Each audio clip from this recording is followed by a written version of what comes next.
What's up, ladies and gentlemen? Welcome back to The Good, the Bad and the Stupid. It's Thursday the 13th of February. Hope you're well. Had a great day. I hope you've had a dry day. I certainly haven't. Storm Dennis, or Dirty Den as they called him, got me good and proper today. He destroyed me. I had about a mile to walk and I had nowhere to go, and the rain came down and literally pummeled me. And the weird thing about it was I was carrying a bucket of all things. I don't want to go into the reasons why, but I had a bucket and the bucket kept filling up with water, or kept filling with water, and I had to keep sipping the water out of the bucket. So I felt like I had a bloody hole in the boat as I was walking home. So it was really surreal.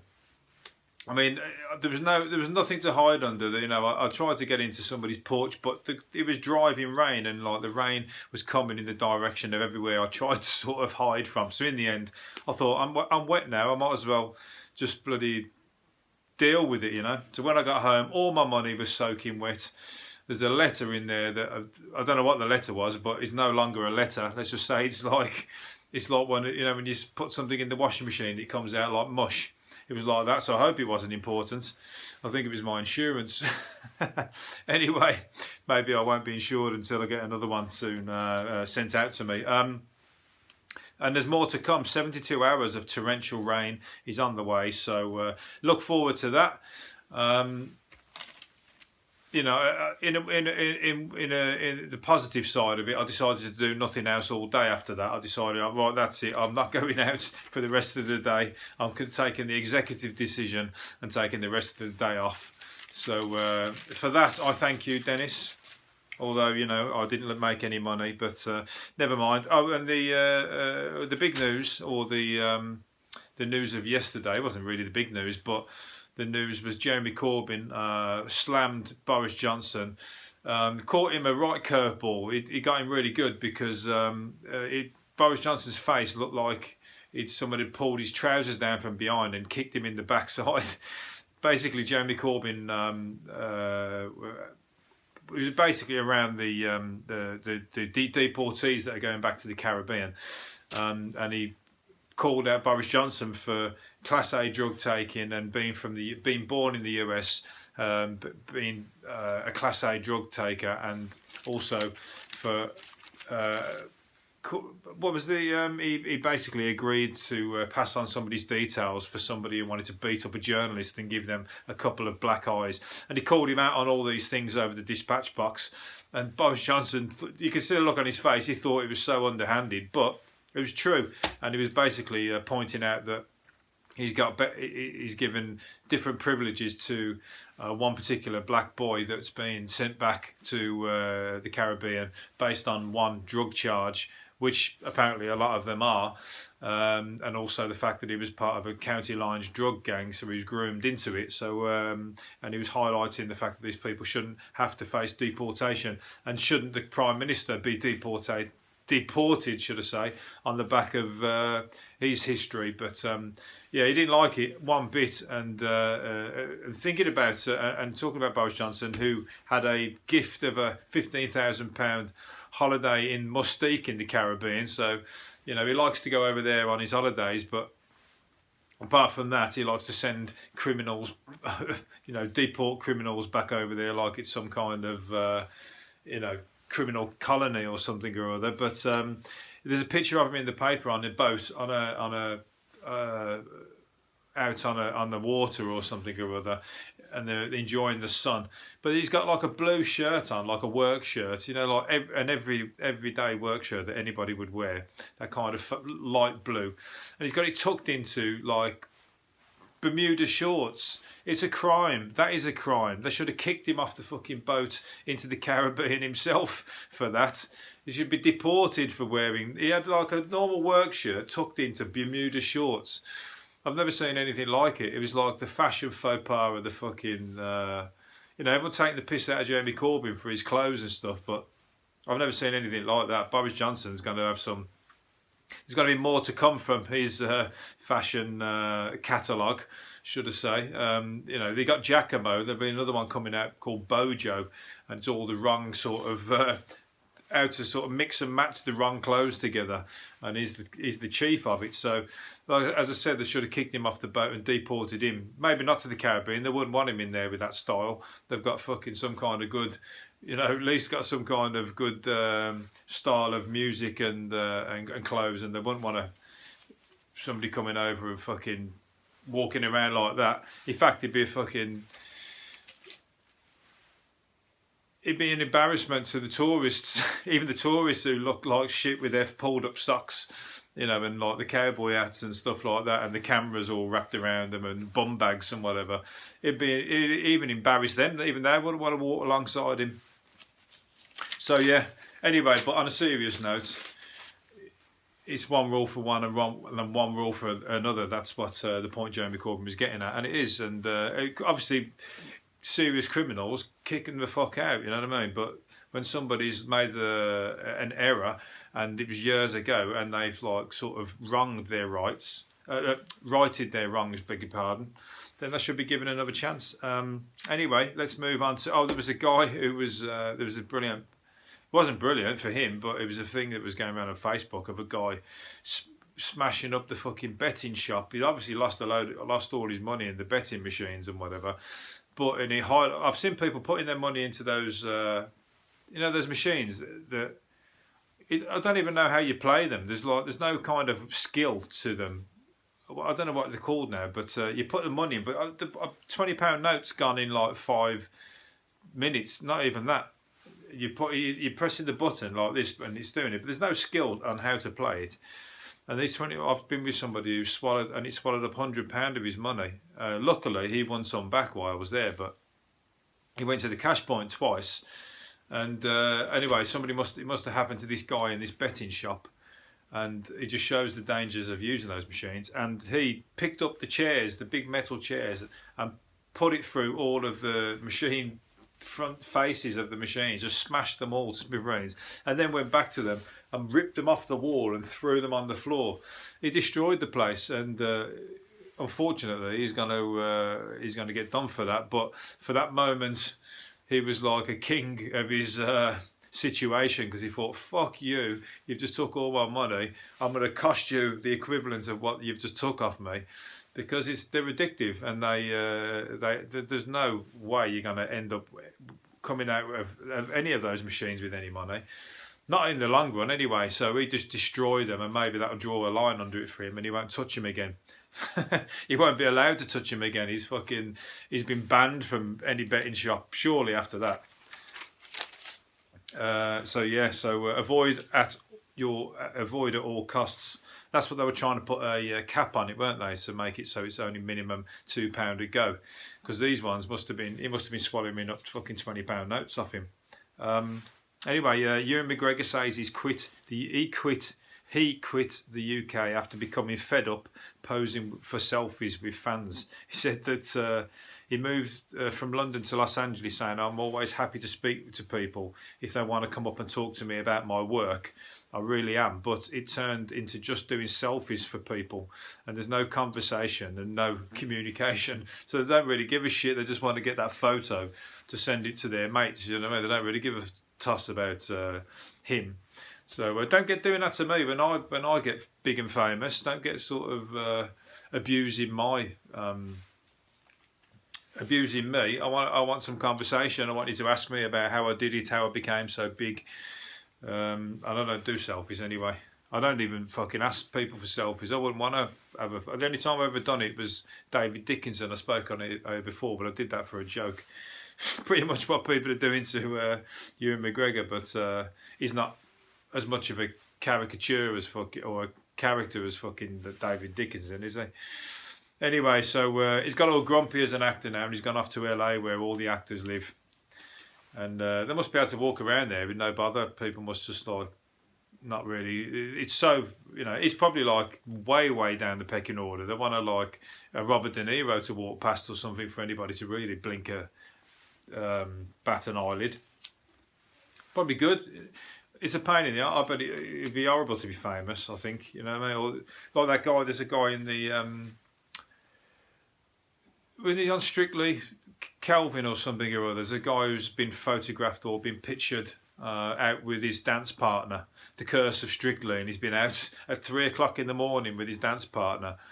You know, it sounds like dodgy anyway, doesn't it? But he's out at 3 o'clock in the morning with his dance partner, and now he can't get away from the cameras. All the papers today, he's in every single one. Either his wife's in the paper or he's in the paper. Both of them looking glum. She's not got a wedding ring on, and like they're both like pissed off to fuck. And the cameramen are just hiding in the bushes. They're just like, you know, like these wildlife programs when they've got like a little fake badger or something coming out of with the camera on, trying to get to know the badgers or whatever. But they've got one now sneaking out, coming to take photos of people like him. They won't leave you alone. He might not have done anything wrong, but I mean, you're out at 3 o'clock in the morning with your dance partner, and your wife obviously didn't know about it, looking at with the look on her face. So you put yourself in the wrong situation there, whether you did right or wrong. But they can't get away from it. So he's bought her the one paper says he's bought her £150,000 Bentley to smooth things over. That's fucking got guilt written all over it, hasn't it? I mean, you don't go straight out on the day after it happening and buy a £150,000 fucking car to sort of cheer her up. Not unless she's like, you know, that materialistic. She's going to go, right, I forget it. Don't worry about it. That car's really nice. You know, you look guilty to fuck if you're going to do something like that. At least give it a few weeks. When she's going to walk out and fucking she's packed the bags and everything, then go and fetch the Bentley. Just have it sat on fucking ice for now. You know what I mean? But anyway, he can't have done that. But the paper's saying he has, and it's a nice looking car. I'll tell you what, I'm in the wrong game. This podcast ain't giving me shit. I'm driving around. Well, I'm not even driving around. My van got nicked. So, look, fortunes have to change. We're going to have to get fucking... But as I said, don't come hassling me for fucking selfies. I don't do them. I'm making it stamped it right now, here and now. I know you don't want one. No one's going to want a selfie with me. Golfers are nearly 40% less likely to die young, a study suggests. They feel the stress-busting benefits from walking in the country, socialising and competing with pals, researchers say. I'm sorry, but I think a lot of them might bore each other to fucking death on the golf course, you know, talking about their money and their houses and their cars. You know, when people have got it all, and it's all those kind of people at the golf club, isn't it? Fucking all these kind of big shot salesmen and everything. Oh, fuck off. I couldn't be amongst it. Sorry. I could go on there with one of my level pals or something like that, but I couldn't go on there and sort of talk shop with a load of businessmen. Seriously, I think I would die. I'd die, as I say, of boredom. And what about the people who get smashed in the head with a golf club? That's got, I mean, not a golf club, but a golf ball. That's got to happen once or twice. An old man who's about 65 and a golf ball smashes in his head, he ain't going to survive that. Especially if it was fucking aimed at him by his wife, who's just took up golfing on the secret, trying to fucking, you know, put him in his grave and take his money. I mean, that's the perfect crime, that isn't it? Smashing somebody in the head with a golf club. No one's going to believe you could do that on purpose. So if you're just like practicing taking like expert lessons on fucking pinpoint shot, and then when he's down the thing, you're going to get him back from all that shit that he done on you. You know what I mean? You're going to go after his money, and you're just going to pinpoint it, bang, 4, smash, take his head off. Just see his head, the hair go up like that as he gets scalped by the golf ball. Next thing you know, £1 million off into the sunset. I'm just playing, what's it called, devil's advocate there, but somebody's going to think that's a fucking good idea, Wayne. Very good. Lovers are being told to avoid snogging on Valentine's Day to beat the coronavirus. What's it called? Coronavirus. They've been told to avoid kissing. They're saying the doctor has said that we need to avoid handshaking, hugging, kissing, and that sort of thing, because the virus looks like it's likely to spread through tidal breathing. So you just got to get down to it. No mucking about. Literally, you got to get mucking about. No niceties. Forget all that. Just get down and dirty. You can still have your fun. You might have to do certain positions that there's no face-to-face contact. You know the ones. So be careful out there if you're going to meet up with somebody on Valentine's Day. That's a perfect excuse to get out of Valentine's Day as well, isn't it? You can say, oh shit, sorry, the coronavirus, I think I've got a bit of a cold, I better not come near you. Sorry about that. I have got you something, but... And they give you an extra day then, so you don't have to buy that shit box of chocolate, the shit last box of chocolates at the petrol station. I'm talking about the women for the men, that is. Well, I'm not joking. The men leave it till the last minute, and then I saw a guy the other day. He was circling the Valentine's presents in the Waitrose, and he was going around and around. And I went to the toilet, I went to shopping, and I did all that, and then I came out, and he was still there, umming and ahhing. What the fuck he was umming and ahhing about? I think he must have been, because he was looking. They weren't that cheap, some of these presents, so I think he was wondering whether she was worth the prices on some of the stuff. Charming. Should have bought the lot. I should have bought one of each, of course. I'm sorry. A lot of people would call me out on being a charlatan on that one. A workman stunned commuters by getting on the tube balancing a full English breakfast and a cuppa. The man thought to be a builder ate beans, sausage, mushrooms, bacon and scrambled eggs from a china plate. Look, he's obviously nicked it then, hasn't he? I thought he was like, you know, he's in a hurry, so he said, just stick it on a paper plate for me and I'll eat it on the way. But he's got to eat on a china plate, so he's nicked it, hasn't he? Well, he's nicked the plate. He might have paid for the breakfast. But I've got nothing worse than sitting next to somebody eating, but I'd have to admire his fucking balls for that, to be honest. I'd have to go, bravo, bravo. He might be sitting there with like a napkin and everything, all dirty fucking builder's clothes, but like, you know, sitting there with a napkin, making sure he don't get any beans down his already filthy, dirty top. He kept putting his tea on the floor and picking it up to take a slurp. Fucking brilliant. But joking aside, I can't stand people who eat next to me on the tube or on the train or anything, especially that smelly shit, all that kind of Chinese stuff. They've opened like those Chinese or Japanese, isn't it? Kokura and all that, whatever's at the Victoria train station and other ones, and they all come on with that, and the stuff stinks, and they slurp it as well. I mean, they really, especially if they've got the headphones in, it's like, it's their pleasure at your displeasure, basically. I want to just fucking stick their face in it. Anyway, so he had a good time with that. That's great, that one. I like that one. Where am I going? Oh yeah, the owners of 4 luxury flats in London, opposite the Tate Modern, have lost their battle to stop hundreds of thousands of visitors looking into their 2 million homes from the gallery's viewing platform. And so somebody's built, I mean, the Tate's been there all the time, hasn't it? And somebody's built a luxury block of flats, and you can see like their balconies and everything there. Well, at least it's the Tate Modern. In Birmingham, there's a place that built luxury flats like that, and there's opposite the Audi car park. So everybody in the Audi car park coming out can see all these luxury balconies and everything, you know, and look straight into people's flats. It's like wrong. It's such like. It's just such a shit view from the flats, and it's coming out of Audi. I don't want to look into people watching their telly, and or even whatever else. You know, maybe they're getting up to it on purpose to, you know, getting down and like fucking thinking, well, let's make the most of it if we're voyeuristic and whatnot. But anyway, these are rich people who bought the really 2 million flats. And they're saying that people are giving them dirty gestures and everything from the Tate Modern balcony. Oh, come on, the Tate Modern attracts much higher profile, higher class of visitor than that. But well, yeah, there you go. I mean, you can see literally. I'll show you a picture to the video here. You can see there the block of flats. The fucking Tate Modern don't look too clever, to be honest. A right ugly building. I wouldn't want to look at that. But here's the block of flats here, and that is a really ugly building as well. It just looks like some kind of old offices or something. Well, there you go.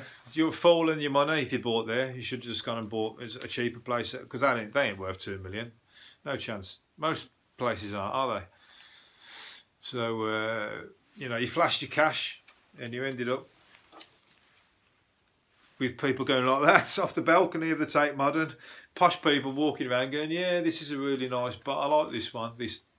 I like what they've done with this sculpture. Next thing you know, they're like that. Look at that fucking bollocks to you. All those rich people over there. Just give them the finger. I ain't got that kind of money, so fuck you. Maybe I'm one of the artworks now. I'm a new fucking sculpture on the Tate Modern balcony.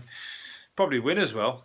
The Tate Prize, Turner Prize. I think that's the Turner Prize, isn't it? Okay, where are we going? We're moving on. A black man pictured wearing a black man pictured wearing a Ku Klux Klan outfit outside a shopping centre. He said police confronted him. He was carrying out a social experiment. He was dressed like with a pointy hat and everything.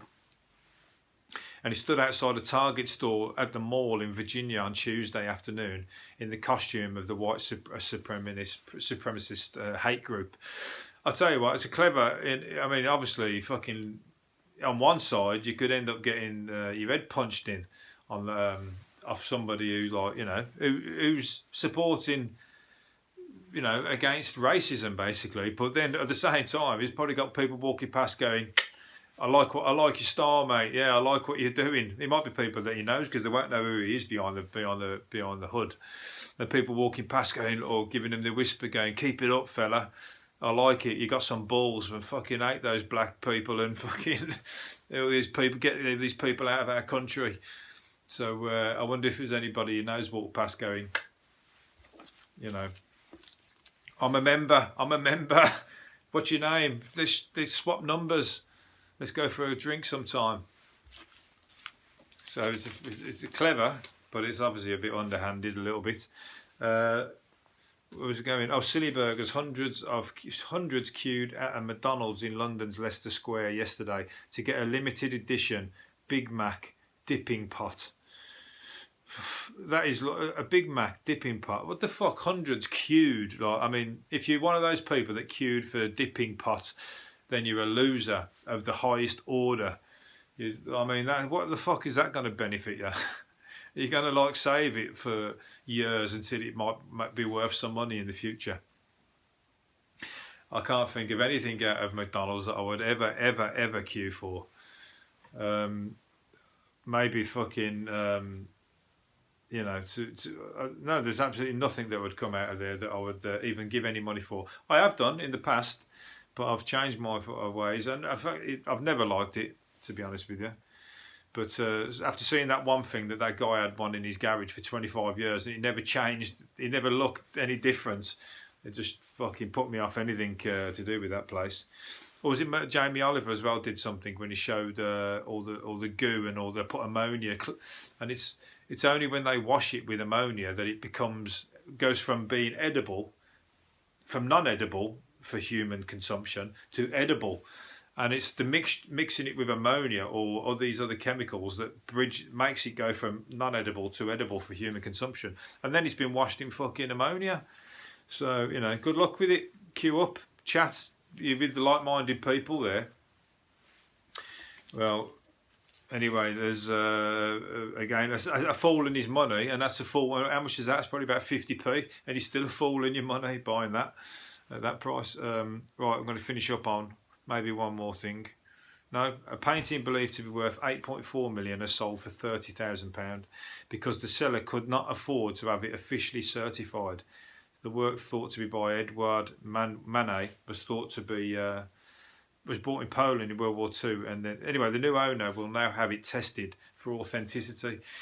For either the guy's just done a fucking tuck up there, and he's like passed it off, suggesting it what might be the original, but he knows damn well it's not. No one's going to sell that for fucking 30 grand. Or he's like, you know, and he's banked 30 grand for something that he knows damn well isn't. Maybe he's painted it. That's a good tuck up, and he's painted it, and then he's like gone 30 grand, but I haven't got the money to prove it. Either that, or he's dropped a clanger there because somebody's going to go and pay for authenticity, and he's going to get £8 million for it. He should have just said, I want to share half and half, 50-50. You go and prove it, and you can have half this money. You ain't got to do nothing other than pay to have it authenticated. And he got half the money. The bloke would have done that for 4 million. So I think he knows that it's not worth fuck all, and he's got 30 grand for it. Good on him. So that's clever, you McDonald's fucking queuers. Right, I'm going to finish up. Where's the other one I was going to do? Anyway, Rage Against the Machine have reformed and rebanded, or they've come back and they're going to be doing the festivals this year. I hope to go and see them, because fuck you, I won't do what you told you, I won't do what you tell me, has been something that I've lived my life by. It's got me nowhere, but it's a great way to fucking believe. It's a great way to have in your mind when people start trying to boss you around who think they're better than you. Fuck you, I won't do what you tell me. Anyway, I'm going to leave it there, and hopefully money will come one day, even though I keep going along with that sort of attitude. But hopefully I'll see you again tomorrow. So see you later for now. See you later. Bye-bye.